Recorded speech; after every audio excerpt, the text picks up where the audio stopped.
Good morning everyone, welcome back to the channel to a new blog. আজকের ব্লগটা না মানে অনেক রকম কি বলবো ইমোশনের সাথে শুরু করছি, কারণ কি আজকে দিল্লিতে আমাদের লাস্ট ডে, মানে বাড়ি যাওয়ার আগে সেটাই বলছি। তো মা আমি পকোকে নিয়ে চলে যাব কালকে শিলিগুড়ি।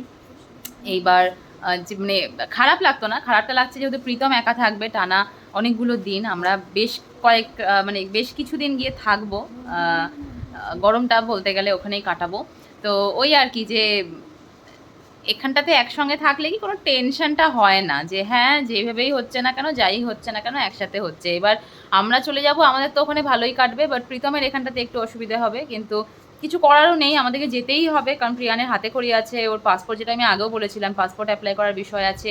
তারপরে এই যে 9 মাস ধরে বাচ্চাটা এই ঘরের মধ্যে বন্দি, ওরও তো এই যে ছেলেবেলাটা, এই যে ছোটোবেলাটা, সেটা একটু খোলামেলা পরিবেশ যেটা আমাদের মানে বাড়িতে আছে, সেই অপশানটা থেকে ওকে আমাদের মানে বারবার মনে হচ্ছিল যেন ওকে আমরা বঞ্চিত করছি এই চার দেওয়ালের মধ্যে বন্ধ রেখে রেখে।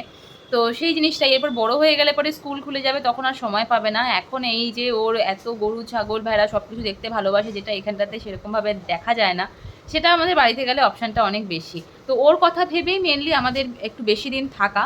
না হলে এখন আমাদের যেহেতু এখানটাতে ফ্রিজ বলো এসি বলো, মানে যা যা গরমের জন্য যেই সমস্ত প্রবলেমগুলো ছিল সেই সমস্ত প্রবলেমগুলো সলভ হয়ে গেছে। বাট এটা প্রীতমের ডিসিশন যে তবুও পকোর জন্য গিয়ে 2 মাস থেকে আসো। তো তার জন্যই একটু মানে আনন্দও আছে, তার সাথে সাথে একটু খারাপ লাগাও আছে। যদি একসাথে তিনজন যেতে পারতাম তাহলে হয়তো শুধু আনন্দটাই থাকতো, কোনো খারাপ লাগা থাকতো না। বাট যেহেতু ওকে রেখে যাচ্ছি তার জন্য অবশ্যই একটা চিন্তাও আছে, প্লাস খারাপ লাগা তো আছেই। যাই হোক, আজকে আমার প্রচুর কাজ, প্রচুর মানে কিছুই করিনি। কালকে আমরা বেরোবো, অথচ এখনো আমাদের কোনো কিছুই হয়নি না। মার ব্যাগ ভুড়ি ভুড়ি কাজ, মানে প্রীতমের জন্য এক তো ওর যাতে অন্তত 2 থেকে 3 দিন একটু খাবারের প্রবলেম না হয়, তার জন্য বেশি করে রান্না করে রেখে যাব। দ্বিতীয়ত, ওঠো বাবা, এই ঘুমিয়েই যাচ্ছে, এখনো 10:30 পার হয়ে গেছে, ঘুমিয়েই যাচ্ছে। দ্বিতীয়ত, পুরো ঘর কিচেন সব কিছু পরিষ্কার করে দিয়ে যেতে হবে, যাতে ওর কোনো অসুবিধা না হয়। কারণ এখন যদি আমরা পরিষ্কার করে রেখে যাই, কোকো যেহেতু থাকছে না, ওটা 1 মাস ভালোই পরিষ্কারই থাকবে, শুধু ওপর দিয়ে একটু ঝাড় দিলেই হবে। ওটা একটা। আর থার্ড হচ্ছে হলো আমার সব থেকে যেটা মোস্ট ইম্পর্টেন্ট কাজ, সেটা হচ্ছে হলো ব্যাগ প্যাকিং করা, প্রিয়ানের আমার। এবার এই ব্যাগ প্যাকিং করতে গিয়ে যেটা হবে, তার আগে আমাকে আলমারিটা পুরো ক্লিন করতে হবে। আলমারিটা না উপর থেকে নিচ পর্যন্ত কোথাও জামা কাপড় রাখার আর জায়গা নেই, মানে দরজা খুললেই বোধহয় এরকমভাবে পড়বে গায়ের মধ্যে জামা কাপড়।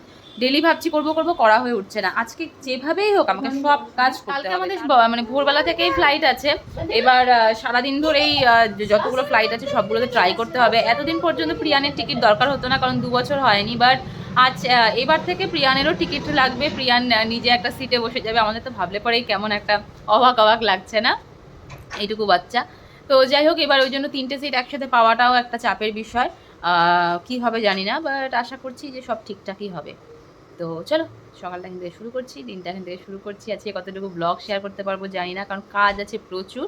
তার মাঝখানেও চেষ্টা করবো অল্প অল্প অল্প অল্প সব কিছু শেয়ার করা। মা আজকে পুরো গ্যাসটা মানে আমি ঘুম থেকে ওঠার আগেই ধুয়ে মুছে চকচকা করে পরিষ্কার করেছে।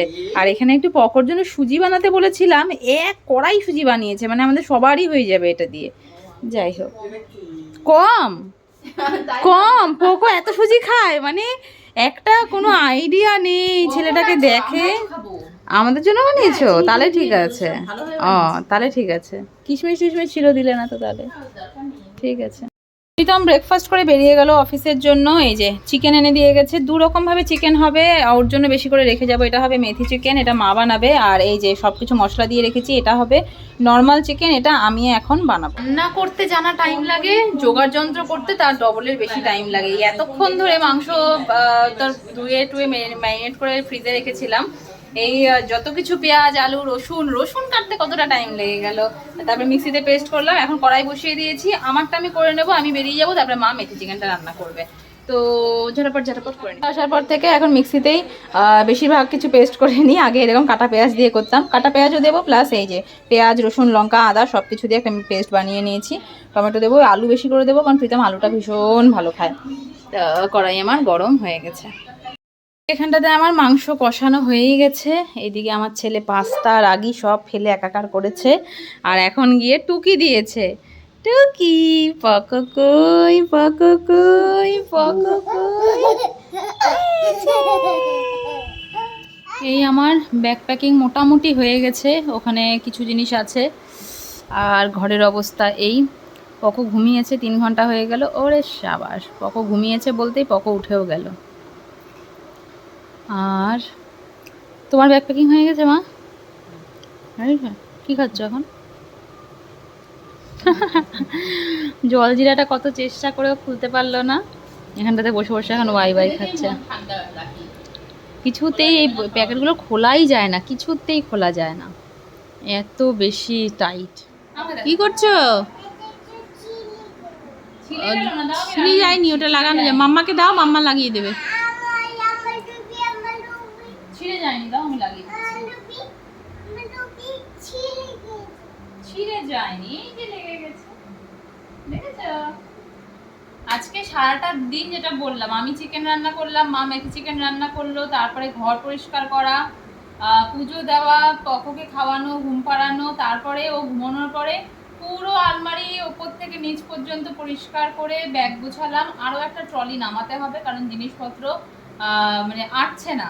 মার ব্যাগ একটা, মার ব্যাগ দুটো, আমার ব্যাগ দুটো হয়েছে, পকোর একটা, 3টে, আর একটা ট্রলি নামাতে হবে। কারণ কি, এবার এই যে জামা কাপড়, হ্যাঁ বাবা, এবার মোটামুটি জামা কাপড় কিছু নিয়ে যাবো, যেরকম শাড়িগুলো এখানে আছে, এগুলো পরা হবে না এখানটাতে, শাড়িগুলো ওখানে নিয়ে গিয়ে ব্লাউজ পিস বানাবো। কি হয়েছে, পরবে? দাও, এই এই যে থাক, তোমাকে পরতে হবে না, আমি পকরটুকি আমার মাথাতেও হয়ে গেল। আমার মাথাটা কি এত ছোট না, পকর মাথাটা এত বড় বাবা, পকর মাথাটা এত বড়। তো এই জাস্ট বসলাম, মাথায় শ্যাম্পু, মানে জল শেষ হয়ে গেছিল দুপুরে প্রতিদিনের মতনই। তো এখন বাজছে ওই 7:30 মতন, এখন শ্যাম্পু ট্যাম্পু করে এই আসলাম। সন্ধ্যাবাতি দেওয়া হয়ে গেছে, এখন তো টানা 2 মাস এই মানে সন্ধ্যাবাতি পুজো এখানে কিছু দিতে পারবো না। খিদে পেয়েছে, দাও তোমাকে আমি খাওয়াচ্ছি। তো এখন প্রীতমকে বললাম যতটুকু সম্ভব ও দেবে, তাই আজকে একটু ভালো করে পুজো টুজো দিয়ে দিলাম, সন্ধ্যাবাতি দিয়ে দিলাম। এখন কালকের জন্য আমাদের টেনশন, যে কালকে যে মা আসার দিন যেরকম হলো সিটের প্রবলেম, একটা সিটে এত প্রবলেম, এবার আমরা যাবো 3টে সিটে কি প্রবলেম হবে জানি না। তাই মার সাথে কথা হচ্ছে, যদি 2টো সিট হয় তাহলে কি আমি আর পকো আগে যাব, না মা পকোকে নিয়ে চলে যাবে, দেখা যাক কি হয় এখন। না না না, ও যাবে না, তুমি আমার সাথে চলে যাবে, মামা যাবে না। আমি আর পকো দিদিয়ার সাথে চলে যাবে। হ্যাঁ তুমিও যাবে, তো তুমি আর দিদিয়া যাবে, মাম্মা থেকে যাবে।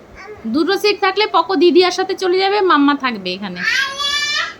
হ্যাঁ, আর তারপরে পরের ফ্লাইটে যদি তুই সিট না পাস, তাহলে কি হবে, পকো আমার সাথেই থেকে যাবে ওদলাবাড়িতে।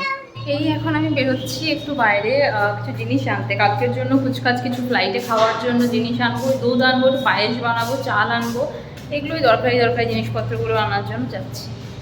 ছিলাম দুধ আনতে, নিয়ে আসলাম স্যান্ডউইচ, আর প্রিয়ানের জন্য একটু পনির মোমো। এই পনির মোমোটা এখানে এত ভালো বানায়, আর পোকো খায়ও ভালো। তো চলে যাব কালকে, তাই ভাবলাম আজকে ওকে খাইয়েই নিয়ে যাই। আর এই যে মা, তোমার জন্য এই যে এটা খেয়ে দেখো, টিক্কা চিজ স্যান্ডউইচ, টিক্কা চিজ স্যান্ডউইচ। তুমি খাও। এই যে মা এখন মেথি চিকেন বানিয়েছে, আমরিনকে টেস্ট করতে দিলাম। আর এই পোকো, এটা ছিঁড়ে যাবে বাবা। তো আমরিন এখন এটা টেস্ট করে বলবে যে কেমন হয়েছে। ও বললো যে খুব ভালো হয়েছে, এখন রেসিপি শুনছে ও। আচ্ছা মেথি দেখাও। আচ্ছা মা এখন বসেছে এখানটাতে গাজর কাটতে।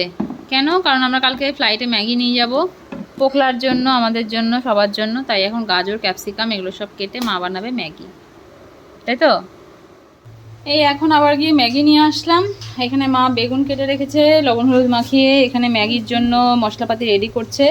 দুধটা বেশি করে জাল দিয়ে রাখলাম, ভেবেছিলাম পায়েস করবো, বাট এখন আর টাইম নেই। বলো তুমি বলো, কি বলছো? ডিম দাও। প্রীতম জাস্ট আসলো, আর এই আমরা এখন ডিনার করব। 12টা বাজছে, বলছি আমি 11:30 পার হয়ে গেছে। এই হচ্ছে মেথি চিকেন, আর এই হচ্ছে নর্মাল চিকেন, বাকি চিকেন রাখা আছে এখন খাওয়ার জন্য, শুধু এইটুকু। আর একটু সঙ্গে বেগুন ভাজা, আর তার সাথে রুটি। আর এই যে ঝুলছে, এটা কে কে ঝুলছে পাপার ঘাড়ে? পাপা মানে ঢুকলো কি ঢুকলো না, পাপার ঘাড় ধরে ঝুলে যাচ্ছে আরেকজন ঝুলন্ত বাবু।